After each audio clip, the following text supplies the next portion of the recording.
जय हिंद विद्यार्थी मित्रांनो, स्पर्धा नॉलेज आपल्या मराठी मायबोली चॅनलवरती तुम्हा सर्वांचे परत एकदा स्वागत आहे। आतापर्यंत पोलीस भरतीमध्ये आलेले PYQ इथे आपण अभ्यासत असतो। आपण अजूनही आपल्या चॅनलवरती नवीन असाल तर अवश्य सबस्क्राइब करून घ्या। चला मग वेळ वाया न घालवता व्हिडिओला सुरुवात करूया। बघा, पहिला प्रश्न काय म्हणतो, भारतीय राज्यघटनेच्या कोणत्या कलमान्वये आणीबाणी लागू होते? तर बघा, 356 नुसार राष्ट्रपती आणीबाणी लागू होते। 352 नुसार राष्ट्रीय आणीबाणी, 356 राष्ट्रपती राजवट त्यालाच राज्य आणीबाणी असे देखील म्हटले जाते आणि 360 नुसार आर्थिक आणीबाणी लावली जाते। आर्थिक आणीबाणी आत्तापर्यंत भारतात एकदाही लागलेली नाहीये। पुढील प्रश्न, खालीलपैकी कोणता कर केंद्र शासनाच्या उत्पन्नाचे साधन आहे? तर बघा, आयकर हे केंद्र सरकारच्या उत्पन्नाचे साधन मानले जाते। पुढील प्रश्न, अजिंक्य रहाणे कोणत्या खेळाशी संबंधित आहे? अजिंक्य रहाणे क्रिकेट या खेळाशी संबंधित आहे। पुढील प्रश्न, भारतीय हवाई दलाच्या प्रमुखास काय म्हटले जाते? तर बघा, भारतीय हवाई दलाच्या प्रमुखास एअर चीफ मार्शल म्हटले जाते। पुढील प्रश्न, आंतरराष्ट्रीय स्तरावर विविध राष्ट्रातील पोलीस दलात समन्वय साधणारी संस्था कोणती? तर आंतरराष्ट्रीय स्तरावर इंटरपोल ही पोलीस दलात समन्वय साधणारी संस्था आहे। इंटरपोलच्या धर्तीवरच भारतात भारत पोलची स्थापना करण्यात आली आहे, जे की भारताचे गृहमंत्री अमित शहा यांच्या हस्ते त्याचं पदार्पण करण्यात आलं आहे। पुढील प्रश्न, डॉक्टर बाबासाहेब आंबेडकर विमानतळ कोठे आहे? बाबासाहेबांनी नागपूर या ठिकाणीच बौद्ध धर्माची दीक्षा घेतली होती। नागपूर या ठिकाणीच बाबासाहेब आंबेडकर विमानतळ आहे। पुढील प्रश्न, भारतात सर्वाधिक साक्षरतेचे प्रमाण कोणत्या राज्यात आहे? तर सर्वाधिक साक्षरतेचे प्रमाण केरळ या राज्यात आहे। पुढील प्रश्न, वातावरणात कोणत्या वायूचे प्रमाण सर्वात जास्त आहे? तर 78% इतके नायट्रोजन या वायूचे प्रमाण वातावरणात आहे। ऑक्सिजनचं 20.90 म्हणजे साधारणतः 21 इतकं ऑक्सिजनचं प्रमाण आहे। पुढील प्रश्न बघा, कोणता डास चावल्याने मलेरियाचा प्रसार होतो? तर बघा, ॲनाफिलिस नावाची जी मादी असते ती मादी चावल्याने मलेरियाचा प्रसार होतो। पुढील प्रश्न, GSM CDMA या संज्ञा कशाशी संबंधित आहे? तर मोबाईल फोनशी या संज्ञा संबंधित आहे। पुढील प्रश्न, पुढीलपैकी कोणता रोग भुईमुग पिकावर प्रामुख्याने आढळतो? तर ऑप्शन क्रमांक 1 टिका हा रोग भुईमुग पिकावर प्रामुख्याने आपल्याला बघायला मिळतो। पुढील प्रश्न, टेलिफोनचा शोध कोणी लावला? तर ग्रॅहम बेल यांनी टेलिफोनचा शोध लावला होता। पुढील प्रश्न, औळा नागनाथ ज्योतिर्लिंग कोणत्या जिल्ह्यात आहे? हिंगोली या जिल्ह्यात औळा नागनाथ हे ज्योतिर्लिंग आहे। पुढील प्रश्न, भारतीय अन्न महामंडळ केव्हा स्थापन झाले होते? तर बघा, भारतात अन्न महामंडळाची स्थापना 1965 साली झाली होती। पुढील प्रश्न, हापूस आंब्यासाठी कोणता जिल्हा प्रसिद्ध आहे? तर हापूस आंब्यासाठी रत्नागिरी हा जिल्हा प्रसिद्ध आहे। मित्रांनो, जर व्हिडिओ फास्ट होत असेल तर तुम्ही अवश्य कमेंट करून सांगू शकतात, आपण आणखी व्हिडिओ स्लो करण्याचा प्रयत्न करूया। पण बघा, आपण PYQ प्रश्न घेत असतो, म्हणून जेवढ्या फास्टमध्ये आपण सराव करू तेवढेच जास्त आपले प्रश्न इथे अभ्यासला भेटतील। म्हणून मी व्हिडिओ जर फास्ट होत असेल तर तुम्ही अवश्य कमेंट करा। पुढील प्रश्न बघा, पशु व मत्स्य विज्ञान विद्यापीठ कोठे आहे?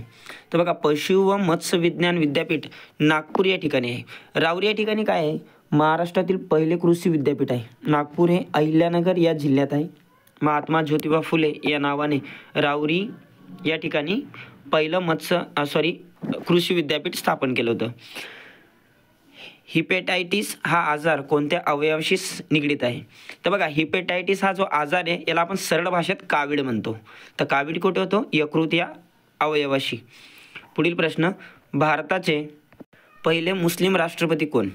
तर बघा, डॉक्टर झाकीर हुसेन हे भारताचे पहिले मुस्लिम राष्ट्रपती होते। पुढील प्रश्न, भारतात सर्वात लांब रेल्वे प्लॅटफॉर्म कोणता?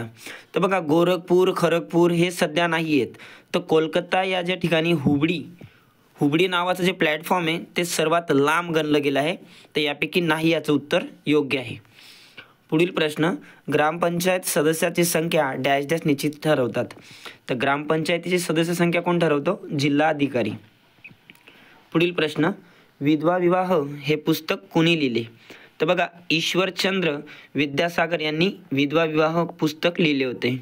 महर्षी धोंडो केशव कर्वे यांनी पहिला विधवा विवाह घडवून आणला होता. ग्रामपंचायतीचे अंदाजपत्रक कोण मंजूर करते? तर बघा पंचायत समिती ग्रामपंचायतीचे अंदाजपत्रक मंजूर करते. पुढील प्रश्न, मुंबईचा सिंह कोणास म्हणत होते? तर बघा मुंबईचा सिंह फिरोजशाह मेहता यांना आपण म्हणतात. आधुनिक मुंबईचा शिल्पकार जगन्नाथ शंकरशेठ यांना आपण म्हणतो. त्यांनाच आपण नाना शंकरशेठ या नावाने देखील ओळखतो. पुढील प्रश्न बघा, न्यू इंडिया वृत्तपत्र कोणी सुरू केले? बघा न्यू इंडिया आणि कॉमनवीन हे दोघं वृत्तपत्र ॲनी बेसंट यांनी सुरू केले होते. यांचं मागचं कारण असं होतं की त्यांनी 1916 होम रूल लीगची स्थापना केली होती. तर त्याचा प्रचार करण्यासाठी त्यांनी हे दोघं वृत्तपत्र काढले होते. त्यांच्याच प्रेरणेवरनं महाराष्ट्रात बाळ गंगाधर टिळक यांनी 1916 सालीच होम रूल चळवळ घडवून आणली होती. पुढील प्रश्न, खालीलपैकी लाल किल्ला कोणी बांधला? तर शहाजहा यानेच हा लाल किल्ला देखील बांधला होता. पुढील प्रश्न, कृष्णा व पंचगंगा या नद्यांचा संगम कोठे होतो? तर कृष्णा आणि पंचगंगा या नद्यांचा संगम नृसिंहवाडी या ठिकाणी होतो. पुढील प्रश्न, कोल्हापूर शहर कोणत्या नदीच्या काठावर वसले आहे?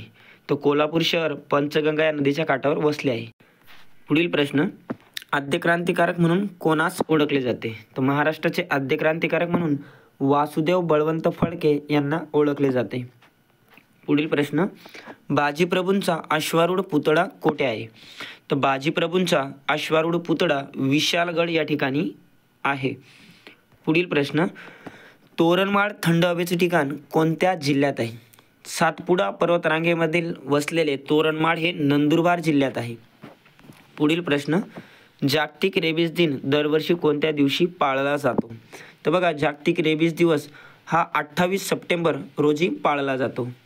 पुढील प्रश्न बघा, महाराष्ट्र सेवा हमी कायदा केव्हा लागू झाला? तर महाराष्ट्रात सेवा हमी कायदा सन 2015 साली लागू झाला होता. पुढील प्रश्न, महाराष्ट्र राज्य सहकारी दूध महासंघ म्हणजेच महानंदची स्थापना केव्हा झाली? तर 1984 साली महानंदची स्थापना करण्यात आली होती. पुढील प्रश्न बघा, पीत क्रांती खालीलपैकी कोणत्या उत्पादनाशी संबंधित आहे? तर पीत क्रांती तेलबियाशी संबंधित आहे. पुढील प्रश्न, अंतराळात प्रवेश करणारा पहिला अंतराळवीर कोण?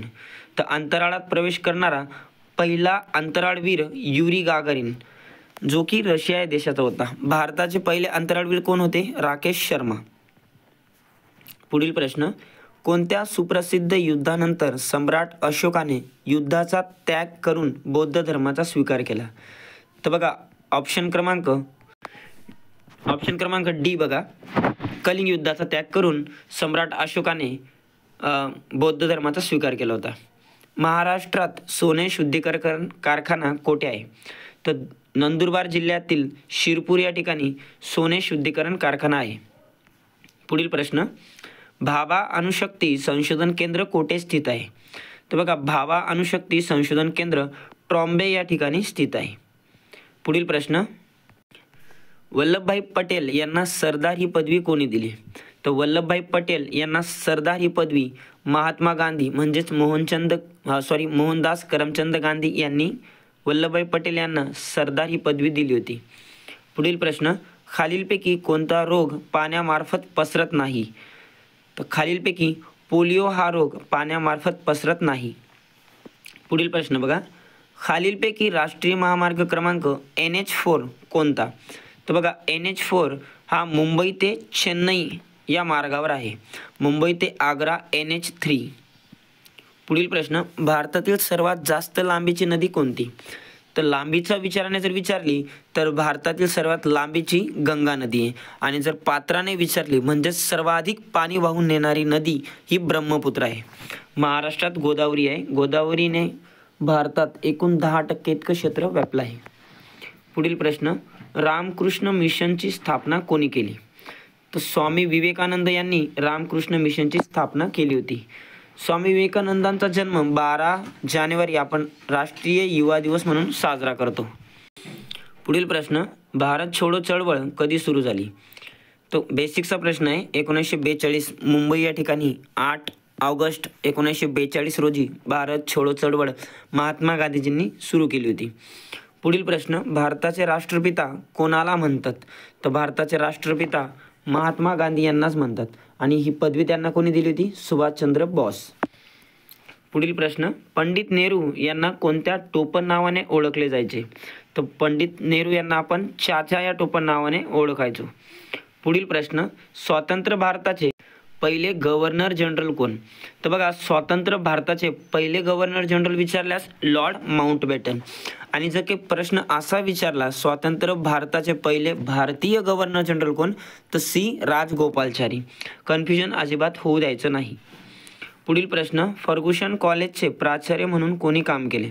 तर बघा, फर्ग्युसन कॉलेजचे प्राचार्य सुधारक नावाने ओळखले जाणारे गोपाळ गणेश आगरकर यांनी फर्ग्युसन कॉलेजमध्ये प्राचार्य म्हणून काम केलं होतं. भारतात कृषी मूल्य आयोगाची स्थापना कोणत्या वर्षी करण्यात आली? तर बघा, भारतात कृषी मूल्य आयोगाची स्थापना 1965 या साली करण्यात आली होती. शिवाजी महाराजांच्या राज्याभिषेकावेळी काढलेली तांब्याची नाणी कोणती? तर बघा, तांब्याची शिवराई आणि सोन्याची होन हे शिवाजी महाराजांच्या राज्याभिषेकावेळी काढलेली होती. तांब्याची शिवराई, सोन्याची होन. पुढील प्रश्न, जात हा बंदिस्त वर्ग आहे असे कोणत्या विचारवंतांनी म्हटले? साहजिकच आहे, डॉक्टर बाबासाहेब आंबेडकर यांनी जात हा बंदिस्त वर्ग आहे असे उद्गार काढले होते. पुढील प्रश्न, महात्मा गांधीजींचा जन्म कोठे झाला? तर बघा, ऑप्शन क्रमांक 3 पोरबंदर या ठिकाणी महात्मा गांधीजींचा जन्म झाला होता. पुढील प्रश्न, भारतात डॅश साली कुटुंब नियोजन कार्यक्रम सुरू करण्यात आला? तर भारतात 1952 साली कुटुंब नियोजन कार्यक्रम सुरू करण्यात आला होता. पुढील प्रश्न बघा, एकमेव खेळाडू ज्याला भारतरत्न भेटेल तो कोण? म्हणजे ज्यांना भारतरत्न भेटले ते असे एकमेव खेळाडू कोण आहेत? सचिन तेंडुलकर. पुढील प्रश्न, खालीलपैकी कोणता मूलभूत हक्क नाही? तर बघा, RTI म्हणजे राईट टू इन्फॉर्मेशन म्हणजे माहितीचा अधिकार हा मूलभूत हक्क नाही आहे. पुढील प्रश्न, डिस्कवरी ऑफ इंडिया या पुस्तकाचे लेखक कोण? तर डिस्कवरी ऑफ इंडिया या पुस्तकाचे लेखक पंडित जवाहरलाल नेहरू यांनी हा डिस्कवरी ऑफ इंडिया अहिल्यानगर तुरुंगात लिहिला होता. पुढील प्रश्न बघा, खालीलपैकी कोणत्या व्यक्तीला दादासाहेब फाळके पुरस्कार मिळालेला नाहीये? बघा, त्या टाइमचा हा प्रश्न होता. त्या टायमाला अमिताभ बच्चन यांना भेटलेला नव्हता. आता सध्या त्यांना भेटला आहेत. तर हे प्रश्न मी स्किप करतो, कारण की जर त्या टायमाला विचारलंय की कोणाला भेटलेला नाही. आता PYQ हे जुने प्रश्न असल्यामुळे तेव्हा अमिताभ बच्चन यांना भेटलेला नव्हता, तर हेच त्यावेळेचं उत्तर होतं. पण सध्या अमिताभ बच्चन यांना भेटलेला आहे. पुढील प्रश्न बघा, फ्लाइंग सिख असे कोणत्या खेळाडूस म्हटले जाते? तर फ्लाइंग सिख कोणाला म्हटलं आपण? मिल्खा सिंग यांना फ्लाइंग सिख या नावाने ओळखले जाते. पुढील प्रश्न, संगणकाचा वेग व क्षमता कशावर अवलंबून असते? तर संगणकाचा वेग व क्षमता रॅम म्हणजेच रँडम ॲक्सेस मेमोरी यावर अवलंबून असतात. पुढील प्रश्न बघा, खालीलपैकी कोणी प्रवासी रोजगार ॲप सुरू केले आहे? तर सोनू सूद यांनी प्रवासी रोजगार ॲप सुरू केले होते. भारतामध्ये पिनकोड झोन किती आहेत? तर भारतामध्ये 9 पिनकोड झोन आहेत.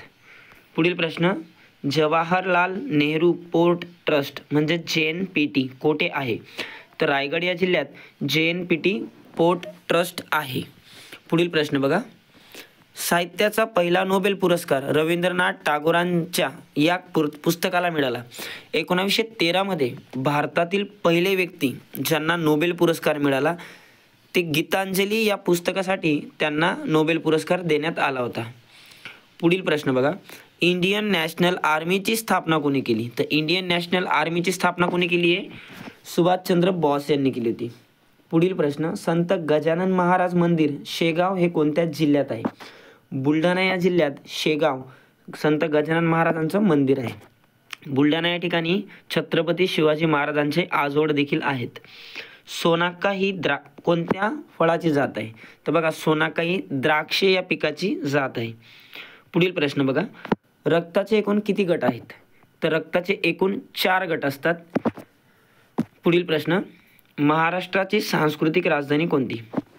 तर महाराष्ट्राची सांस्कृतिक राजधानी पुणे या शहराला आपण ओळखतो?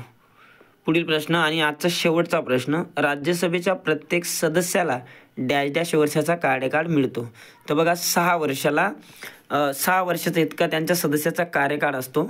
आणि जर राज्यसभेचा कार्यकाळ विचारला तर राज्यसभा बरखास्त होत नाही, ती स्थायी सभागृह असते.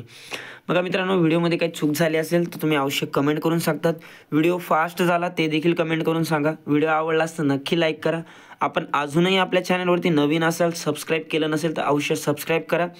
तोपर्यंत भेटूया नेक्स्ट व्हिडिओमध्ये. तोपर्यंत जय हिंद, बाय, टेक केअर.